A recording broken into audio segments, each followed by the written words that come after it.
చెప్పే విధంగా మీరు మీ వంతు ప్రయత్నం చేయమని చెప్పేసి ప్రాధేయపడి అడుగుతా ఉన్నా. మొట్టమొదటిగా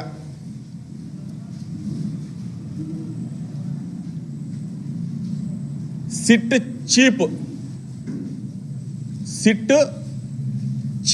చీప్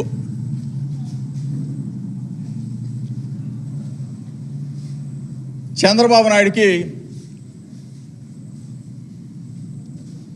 కథ, స్క్రీన్ ప్లే, డైరెక్షన్, యాక్షన్, కథ, స్క్రీన్ ప్లే, డైరెక్షన్, యాక్షన్ కూడా చేసిన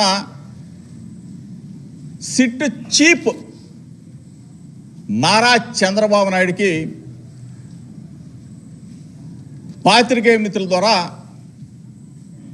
ముందుగా ధన్యవాదాలు చెప్తా ఉన్నా. ఎందుకంటే గత వారం రోజులుగా కల్తీ మద్యం కేసులో,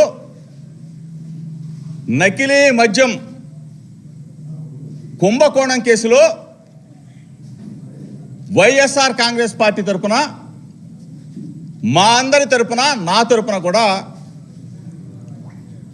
సిబిఐ ఎంక్వైరీ చేయమని చెప్పేసి నారా చంద్రబాబు నాయుడిని, రాష్ట్ర ప్రభుత్వాన్ని డిమాండ్ చేశాం. కానీ ముఖ్యమంత్రి నారా చంద్రబాబు నాయుడు మాత్రం సిట్ అంటే చంద్రబాబు నాయుడు సిట్, చంద్రబాబు నాయుడు స్టాండ్ అంటే స్టాండ్, చంద్రబాబు నాయుడు పడుకో అంటే పడుకోవచ్చు, చంద్రబాబు నాయుడు నిలబడు అంటే నిలబడవచ్చు. ఇది కాదు మేము అడిగింది. చంద్రబాబు నాయుడు సిబిఐ ఎంక్వైరీ అని చెప్పి అడిగాం. సరే, ఓకే. నిన్న నారా చంద్రబాబు నాయుడు ముఖ్యమంత్రి ప్రెస్ మీట్ పెట్టి దీనిలో ఉన్న పాములా లేకపోతే ఏమంటారు అవన్నీ కూడా బయటకు వచ్చేస్తాయి. జోగి రమేష్ అను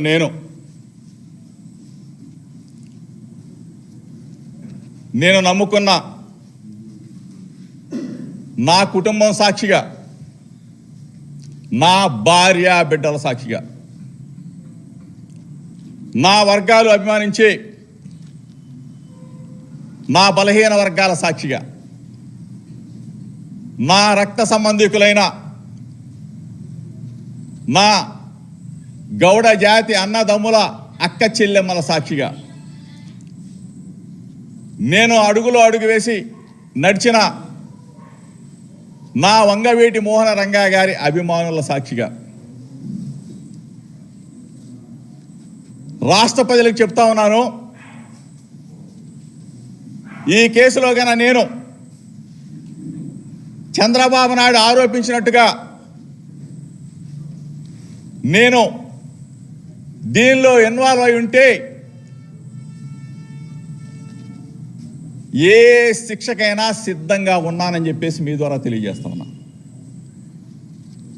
నా వర్గాల ప్రజల సాక్షిగా, నా రక్త సంబంధికులన్న నా కులం సాక్షిగా, నా వంగవీటి మోహన రంగా గారి సాక్షిగా, కోట్లాది మంది ప్రజలు అభిమానించే వైఎస్ఆర్ కాంగ్రెస్ పార్టీ అధినేత జగనన్న సాక్షిగా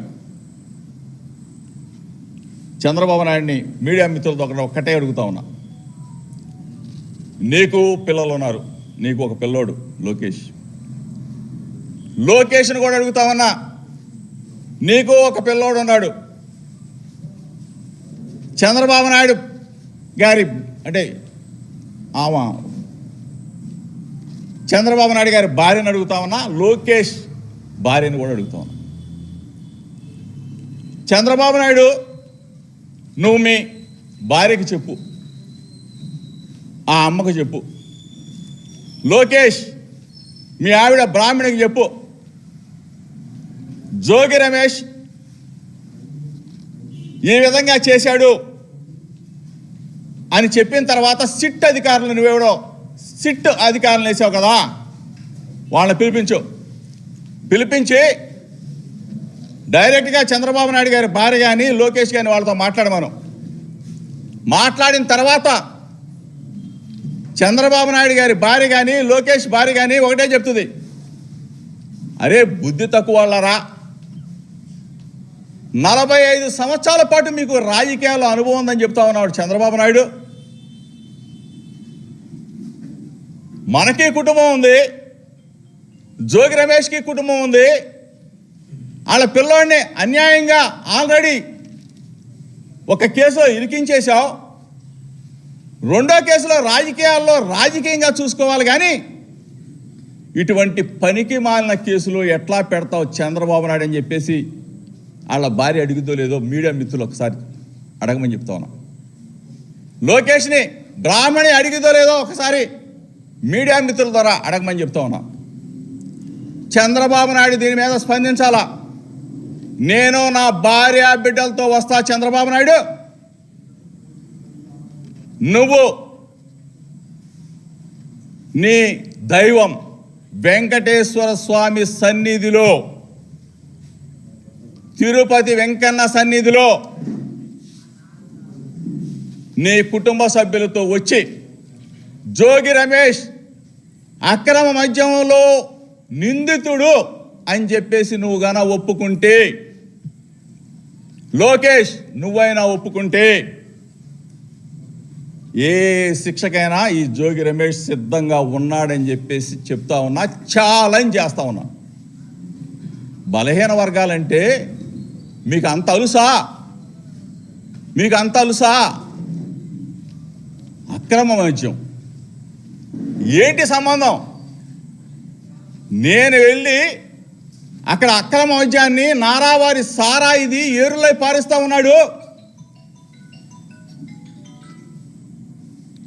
ప్రతి బ్రాందీ షాపులో అమ్ముతా ఉన్నాడు, ప్రతి బెల్ట్ షాపులో అమ్ముతా ఉన్నాడు, ప్రతి ఇంటికి రేషన్ లాగా పంపిస్తా ఉన్నాడు ఈ ప్రభుత్వం చంద్రబాబు నాయుడు అని చెప్పేసి నేను చెప్పడం ఏంటి? జనార్దన్ అతనితో నువ్వు, రిమాండ్లో ఉన్న అతనితో నువ్వు ఒక వీడియో, రిమాండ్ రిపోర్ట్లో జోగి రమేష్ పేరు లేదు,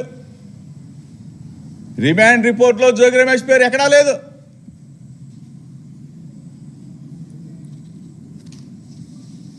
జనార్దన్ పిల్లల్ని భార్యని తీసుకెళ్ళి హింసించి జోగి రమేష్ పేరు చెప్పు అని చెప్పేసి చంద్రబాబు నాయుడు, లోకేష్ మీరు ఇంత దారుణానికి ఉరికడతావా? ఇటువంటి దిగజారుడు రాజకీయాలు చేస్తావా చంద్రబాబు నాయుడు అని చెప్పి అడుగుతా ఉన్నా. ఈరోజు కస్టడీలో ఎక్కడో ఉంటే అతనితో ఒక వీడియోలో మాట్లాడించి జోగి రమేష్ పేరు చెప్పిస్తావా?